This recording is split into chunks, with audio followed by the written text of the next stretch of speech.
어떤 회사에서 신입사원을 뽑기 위해서 시험을 치렀는데 문제는 딱 한 문제가 나왔다고 합니다. 한 200명 정도가 이제 응시를 했는데 그 중에 한 사람이 합격을 했어요. 문제를 보니까 당신이 오늘 밤 아주 거센 폭풍우가 막 몰아치는 그 시골길에 운전을 하고 가다가 버스 정류장 앞을 지나가게 되었고, 버스 정류장 앞에는 세 사람이 버스를 기다리고 있고, 당신은 세 사람 중에 누구를 태울 것이고 왜 그 사람을 태우는지 이유에 대해서 써봐라. 이런 문제가 나왔다고 합니다. 거기에 버스 정류장에서 기다렸던 세 사람은, 한 사람은 연세도 많으시고 몸이 아프신 할머니 한 분이 서 계셨고, 두 번째 사람은 의사가, 그것도 자기가 많이 아팠을 때 자기를 치료해 준 의사가 또 버스를 기다리고 있었고, 마지막 세 번째는 너무너무 예쁘고 자기가 봤을 때 와, 내 이상형이구나 하는 여인이 그렇게 세 사람이 서 있었다고 합니다. 이 세 사람 중에 당신은 누구를 태우고 갈 건지, 한 사람만 태우고 갈 수 있는 거예요. 이런 시험지가 나왔는데 합격한 사람은 한 사람이었다고 합니다. 여러분도 한번 문제를 풀어보시기 바라요. 한번 해볼까요? 1번, 나는 할머니를 태우고 가겠다. 손 안 드시는 분 분명히 계시는데 오늘은 꼭 들어보십시오. 그 다음에 두 번째, 의사를 태우고 가겠다. 내리시고, 세 번째, 예쁜 아가씨 태우고 가겠다. 속보이네 그냥. 안 드신 분은 항상 계시더라고요. 이 합격한 사람의 답은 뭐였냐면, 내가 운전하던 차 키를 의사에게 주고 아프신 할머니를 태우고 가게 한 다음에 자기는 예쁜 아가씨랑 버스를 기다리겠다. 와, 굉장히 지혜로운 사람이에요. 그렇죠? 저도 이 이야기를 이렇게 들으면서 야, 나도 이런 지혜를 받으면 좋겠다 하는 생각을 했는데, 이 아침에도 조는 사람이 있어서 이 문제를 풀어봤고, 오늘 본문에 보시면 제자들도 예수님에게 문제를 내고 있어요. 문제를. 과연 어떤 사람이 진짜 큰 사람입니까? 라고 하는 질문을 합니다. 자, 1절을 보시면 제자들이 질문을 하죠. 그때의 제자들이 예수께 나와 이르되 천국에서는 누가 크니까? 하늘나라 천국에서는 어떤 사람이 큰 사람입니까? 지금 제자들의 질문을 볼 것 같으면 천국에 대한 소망을 가지고 이 질문을 하는 게 아닙니다.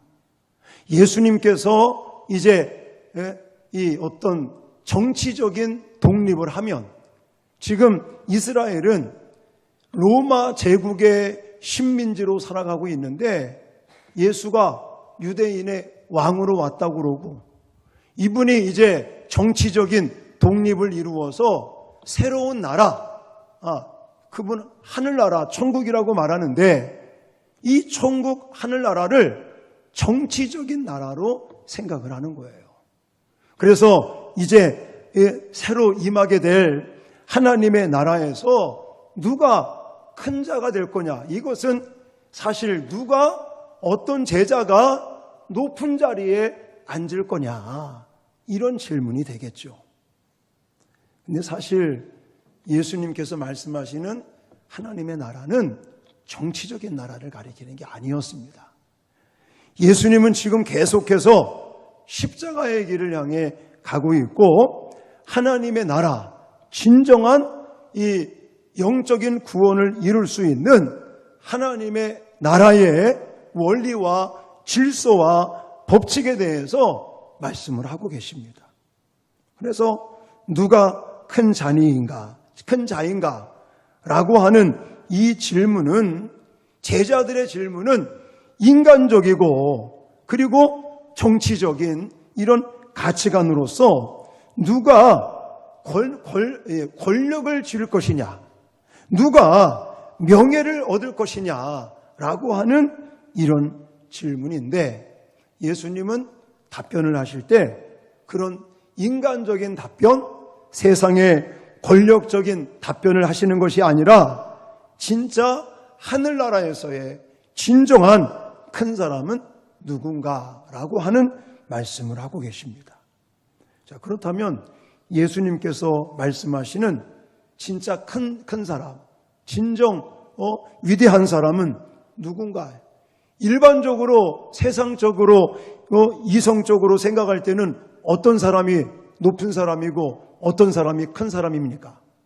높은 자리에 앉아서 지시하고 명령하고 이러면 이 사람이 높은 사람인가 보다, 큰 사람인가 보다 라는 생각을 하는데, 하늘나라의 질서나 법칙이나 원리는 그렇지 않다는 것입니다. 자, 먼저 2절부터 4절까지 예수님께서 답변을 하고 계시는데 같이 읽겠습니다. 시작. 예수께서 한 어린아이를 불러 그들 가운데 세우시고 이르시되 진실로 너희에게 이르노니 너희가 돌이켜 어린아이들과 같이 되지 아니하면 결단코 천국에 들어가지 못하리라. 그러므로 누구든지 이 어린아이와 같이 자기를 낮추는 사람이 천국에서 큰 자니라. 아멘. 천국에서 큰 자니라 라고 말씀을 하시면서 어린아이를 한 명 데려다가 제자들에게 어린아이와 같지 아니하면 천국에 들어갈 수도 없고, 어린아이 같아야 그 사람이 가장 큰 사람이다 라고 말씀하고 계시는데, 이 어린아이를 뭐라고 말씀하시냐면 자기를 낮추는 자다라고 예수님께서 말씀하고 계십니다. 자, 어린아이 그러면 부정적인 의미도 있습니다. 예를 들어 자기밖에 모른다든지 막 억지로 땡깡을 부린다든지 이런 부정적인 그런 점도 있지만, 지금 예수님께서 말씀하시는 어린아이와 같이라고 하는 이 어린아이는 단순성을 가지고 있는 어린아이, 또 어떤 순수한 마음을 가지고 있는 어린아이, 의심이 없이 스펀지와 같이 모든 것들을 그냥 의심 없이 받아들이는 어린아이의 특징, 그리고 무엇보다 자기 혼자 힘으로는 살아갈 수 없다는 것을 알고 누구를 의지하는 거예요? 엄마를 의존하고 아빠를 의존하는, 바로 겸손함을 예수님께서 말씀하고 있는 것입니다. 자, 자기를 낮추는 사람이라고 하는 이 단어를 제가 원어사전을 찾아봤더니 타페이노라는 단어를 쓰고 있고, 자기를 낮춘다는 이 뜻은 누르다, 아래로 이끌다, 다시 말해서 겸손한 사람을 가리킨다라고 사전에 나와 있습니다.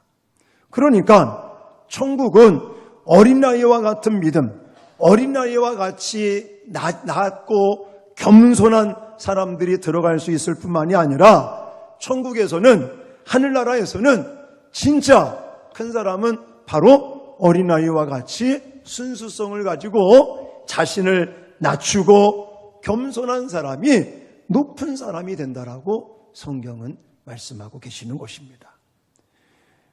야고보서 기자도 이런 이야기를 하고 있습니다. 자, 야고보서 4장 6절 말씀 같이 읽겠습니다. 시작. 하나님이 교만한 자를 물리치시고 겸손한 자에게 은혜를 주신다. 아멘. 교만한 자는 물리친다.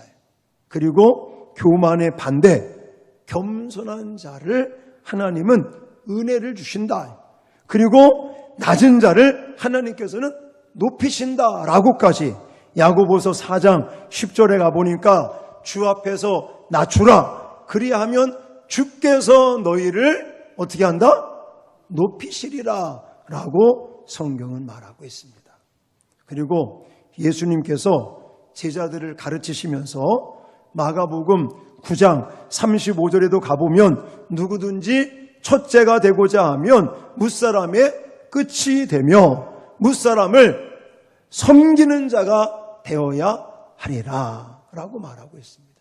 예수님은 하늘나라의 이 원리, 세상의 질서가 아니라 하나님 나라에서의 질서, 법칙을 이야기하시면서 세상 사람들은 다른 사람보다 위에 앉아서 그저 명령하고 지시하고 이런 사람을 큰 사람이라고 말하지만 하늘나라에서의 질서는 서열이 아니라는 거예요. 계급이 아니라는 겁니다. 무엇이 높은 사람이고 큰 사람이 될 수 있느냐? 겸손한 사람이냐? 교만한 사람이냐? 아니면 낮아지는 사람이냐? 스스로가 높아지는 사람이냐? 아니면 다른 사람을 섬기는 사람이냐? 아니면 섬김을 받으려고 하는 사람이냐에 따라서 이 사람을 하나님이 높이시기도 하고 낮추시기도 하신다라는 것이 성경의 원리인 것입니다. 여러분, 섬긴다라고 하는 이 단어는 디아코노스라는 단어를 쓰고 있고요. 이 섬긴다는 뜻은 하인, 봉사하는 사람, 그리고 자신이 아닌 타인을 위해서 일하는 사원 같은 사람. 그래서 우리가 많이 이렇게 교회에서도 언급하고 있는 집사라는 단어가 바로 디아코노스라는 이 단어에서 나오게 된 것입니다.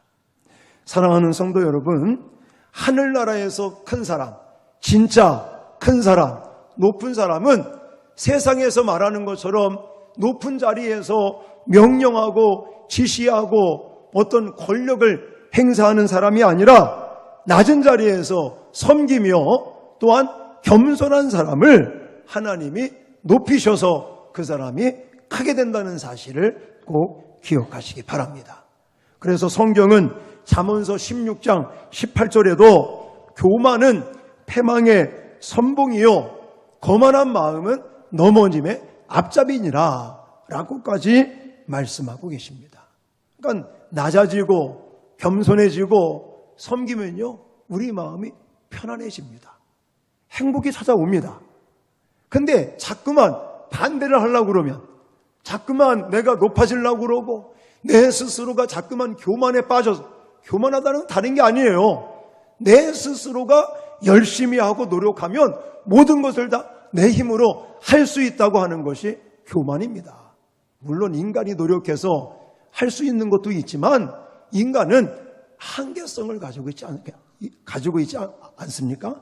그러므로 우리는 내 스스로가 할 수 있는 것이 아니라 하나님이 도와주셔야 가능하다고 하는 이 겸손의 마음을 가져야 될 줄 믿습니다.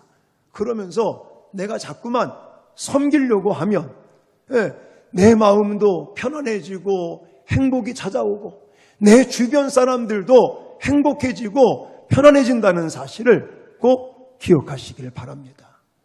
여러분, 저는 좀 정치하는 사람들 별로 안 좋아합니다. 이 사람들 보면 정말 거짓말도 밥 먹듯이 하고 그리고 정말 이 어떤 국민들을 맨날 그냥 섬긴다, 국민들을 위한다, 말은 그렇게 하면서 사실은 자기네들 실속을 챙기면서 결국은 오히려 정치하는 사람들 때문에 더 이 사회가 혼란에 빠지지 않는가? 사실 전 개인적으로 그런 생각을 많이 가져요. 그럼 그 사람들 때문에 왜 나라가 더 힘들어집니까? 왜 정치가 혼란스럽고 복잡한 겁니까? 저는 개인적으로 그런 생각을 해요. 이 배지를 달아주면, 금 배지 달아주면 그거를 권력으로 생각을 하니까 자신들도 혼란스럽고 국민들도 혼란에 빠지게 만든다. 사실 좀 다른 나라처럼요 국회의원들이 오히려 섬기는 자가 되면 그 사람들 마음에도 편안이 찾아오고 백성들의 국민들의 마음 가운데도 편안한 마음이 찾아오지 않겠나 하는 생각을 저는 종종 합니다.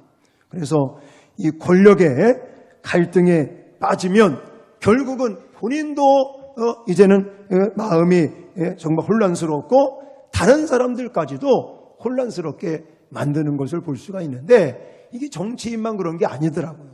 가만히 보면 가정에서도 마찬가지예요. 여러분들 결혼해서 왜 부부가 그렇게 사랑한다고 당신 없이 못 산다고 그렇게 결혼하고 나서 왜 결혼하고 나면 싸우는 겁니까? 왜 갈등하고 왜 다투다가 어떤 사람들은 헤어지기도 하고 왜 그러는 거예요? 사실 그것도 따지고 보면 주도권을 누가 잡느냐 이 갈등에 빠지는 거 아니겠습니까? 그래서는 남편이 주도권을 잡으려고 또 아내가 주도권을 잡으려고 막 그러다 보면 서로 갈등에 빠지고 또 나도 혼란에 빠지고 배우자도 어려움에 빠지고 사실 이 부부싸움이라는 게 따지고 보면 이 주도권 싸움이 아니겠는가 하는 생각도 개인적으로 갖습니다. 여러분 교회는 안 그렇습니까? 교회도 마찬가지예요.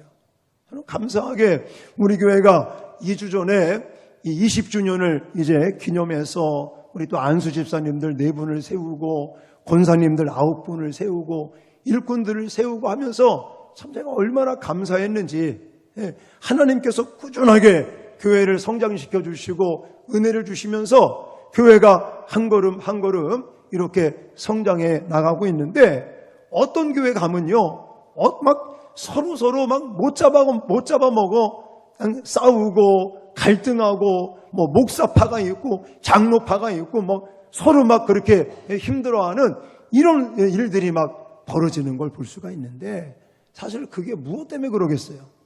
교회의 주도권을 누가 질 거냐? 이것 때문에 교회 안에도 갈등이 일어나고 서로 싸움하고 이런 일들이 벌어지는 것이 아니겠습니까? 사실 이런 부분들이 있으면 더 교회 안에서도 혼란스럽고 갈등이 일어나고 그것 때문에 은혜가 안 되고 그러면 성도 목사도 그렇고 장로님들도 그렇고 또 성도들도 그렇고 다 혼란하고 복잡한 그런 경우가 생긴다는 사실들을 기억하시고 하나님께서 높아심에 또 말씀드리지만 우리를 이렇게 직분자로 세운 이유는 뭐 때문에 세운 거라고요? 섬기며 일하라고 하나님이 직분자들로 세운 줄 믿습니다. 그래서 교회 안에서는요, 이 하나님의 나라의 질서나 어떤 법칙, 이 원리는 이 계급이나 서열이나 누가 주도권을 잡느냐라고 하는 이것이 아니라 누가 더 낮은 자리에서 더 겸손하게 섬기느냐. 할렐루야. 이것이 하늘나라의 법칙이고 질서고 원리고 이렇게 우리가 살면 하나님께서 오히려 우리를 높이시고 큰 자로 세워주신다는 사실을 꼭 기억하시기 바랍니다. 그렇다면 어떻게 해야 내가 자꾸만 낮아지고 겸손해지고 섬기는 자가 될 수 있을까? 이것을 고민하다 보니까 오늘 본문 3절 말씀을 보시면 이런 말씀이 있죠. 돌이켜 어린아이 같이 되라 라고 말하였어요. 자, 돌이켜서 어린아이 같이 되라. 어린아이 같이 낮은 자가 되라. 섬기는 자가 되라. 또 겸손한 자가 되라. 그러면 내가 높이리라. 내가 큰 자가 되게 해주겠다 라고 예수님이 말씀하시는 걸 볼 때에 자, 어린아이 같이 겸손하고 또 낮은 자리에서 섬기는 자가 되려면 뭘 잘해야 되느냐? 돌이키기를 잘해야 된다라는 거예요. 돌이키기를. 자, 돌이킨다는 말이 뭘까? 제가 사전을 찾아봤더니 스트레포라는 단어를 쓰고 있고 이 돌이키다라고 하는 단어는 변하게 하다, 또 향하다라고 하는 원어적인 뜻을 가지고 있을 뿐만이 아니라 이 부분은 돌아서서 변화하거나 견해를 바꾼다 이런 뜻을 가지고 있는 거예요. 자, 그러니까 일반적으로 사람들은 내 생각, 내 견해, 내 마음 중심에 있는 걸 가지고 내가 자꾸만 생각하고 행동한단 말입니다. 근데 그걸 바꾸라는 거예요. 나 중심적으로 또 내가 생각하고 내가 계획하고 내가 내 어떤 의지에 의해서 하지 말고 돌이키라는 거예요. 내 의견이 아니라 하나님의 의견, 하나님의 마음, 하나님의 의도대로 우리가 자꾸만 생각하면서 내 자아를 죽일 수 있는 저와 여러분들이 되어질 수 있기를 주님의 이름으로 축원합니다. 그러므로 돌이키라는 말은 자꾸만 내 자아를 죽이라는 거예요. 내 생각을 앞세우지 말고 내 어떤 의지를 앞세우지 말고 자꾸만 내 자아는 죽이고 예수님이면 어떻게 생각하실까? 예수님을 우리는 더 바라보고 예수님의 입장에서 또 예수님의 마음을 품고 자꾸만 초점을 예수님에게 맞춘다면 우리는 낮아지는 자가 될 수가 있고 겸손한 자가 될 수가 있고 섬기는 자가 될 수 있다는 사실들을 꼭 기억하시기 바랍니다. 왜 그런가 하냐면 예수님이 이 겸손함의 모범이 되시는 분이기 때문에 그렇습니다. 자, 빌립보서 2장 5절로 11절에 가면 이런 말씀을 하고 계십니다. 같이 읽겠습니다. 시작. 너희 안에 이 마음을 품으라. 곧 그리스도 예수의 마음이니 그는 근본 하나님의 본체시나 하나님과 동등됨을 취할 것으로 여기지 아니하시고 오히려 자기를 비워 종의 형체를 가지사 사람들과 같이 되셨고 사람의 모양으로 나타나사 자기를 낮추시고 죽기까지 복종하셨으니 곧 십자가의 죽으심이라. 이러므로 하나님이 그를 지극히 높여 모든 이름 위에 뛰어난 이름을 주사 하늘에 있는 자들과 땅에 있는 자들과 땅 아래에 있는 자들로 모든 무릎을 예수의 이름에 꿇게 하시고 모든 입으로 예수 그리스도를 주라 시인하여 하나님께 아버지께 영광을 돌리게 하셨으니라. 아멘. 네. 그러니까 돌이킨다는 것은 변하는 겁니다. 방향을 바꾸는 거예요. 내 인간적인 생각, 인간적인 의지를 자꾸만 뒤로 밀어내요. 그리고는 내 자아를 자꾸만 죽이려고 하고 누구를 생각하라고요? 예수님을 생각. 왜냐? 예수님이 겸손의 본체이시기 때문에. 하나님이신 그분이, 신이신 그분이 모든 하늘의 영광 보좌를 다 내려놓으시고 친히 인간의 몸을 타고 이 땅에 오셔서 또 십자가에 죽기까지 피 흘려 돌아가시면서 겸손의 모습을 우리에게 보여주셨습니다. 그랬더니 성부 하나님께서 그 예수님을 어떻게 하셨다고 그래요? 모든 이름 위에 뛰어난 민족으로 하나님께서 높이신 것을 믿으시기 바랍니다. 모든 사람들이, 모든 존재가 그 예수의 이름 앞에 무릎을 꿇게 만든 거예요. 뭐 때문에? 겸손하시니까, 스스로가 낮아지시니까, 스스로가 섬기시니까. 할렐루야. 그러므로 돌이키는 겁니다. 내 자아는 자꾸만 죽이려고 하고 나는 죽고 예수로 살자라고 우리가 작년에 외쳤잖아요. 그런 것처럼 자꾸만 내 인간적인 생각, 인간적인 계획, 인간적인 의지 이런 것들은 자꾸만 뒤로 밀어내고 우리는 예수를 바라보고 예수를 생각하고 예수의 마음을 품고 할렐루야. 이러면 이렇게 해서 자꾸만 우리가 돌이키면 우리 스스로가 이제는 낮아질 수 있고 겸손해질 수 있고 섬길 수 있는 섬김의 삶을 살게 될 것을 믿습니다. 우리 힘으로는 안 되는 거예요.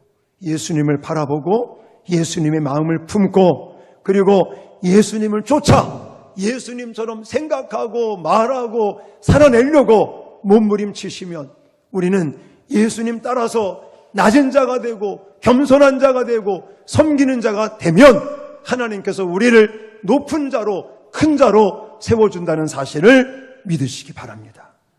그리고 또 한 가지 5절 말씀서부터 나와 있는 내용을 보면 작은 자 하나하나를 귀중히 여겨야 된다라는 말씀을 하고 계십니다. 자, 하나님 나라 천국에서 큰 자가 되는 것은 자기를 낮추는 거예요. 겸손한 자가 되는 거예요. 섬기는 자가 되는 겁니다. 근데 이렇게 되기 위해서는 자꾸만 돌이키는 거예요. 자꾸만 돌이키셔야 돼요. 내 자아를 죽이고 내 인간적인 생각, 내 인간적인 의지, 계획들을 자꾸만 죽이고 예수를 바라보고 예수님의 마음을 품으면서 이제는 작은 거 하나하나를 소중하게 여길 수 있어야 됩니다. 작은 거라고 무시하지 마시고. 자, 5절 말씀에 보면 이렇게 말하고 있어요. 5절 말씀 시작. 또 누구든지 내 이름으로 이런 아이 하나를 영접하면 곧 나를 영접함이니. 아멘. 이 5절에서 말하는 어린아이는 긍정적인 의미로 쓰인 게 아니라 부정적인 의미로 쓰인 거예요. 어린아이는요, 여기서 어린아이는 아무 가치도 없는 존재를 가리키는 거예요. 이 시대 때, 예수님 시대 때도요, 인구 조사를 하는데도 어린아이들은 인구 숫자에 들어가지도 않았습니다. 여자도 안 들어갔습니다. 어린아이나 여자는 그냥 남자들의 소유물에 불과했어요. 그만큼 가치가 없는데 그 가치 없는 어린아이 하나를 뭐하면? 영접하면. 누구를 영접한 거와 똑같다고 그래요? 예수님을 영접한 거와 똑같다라고 가치성을 말하고 계십니다.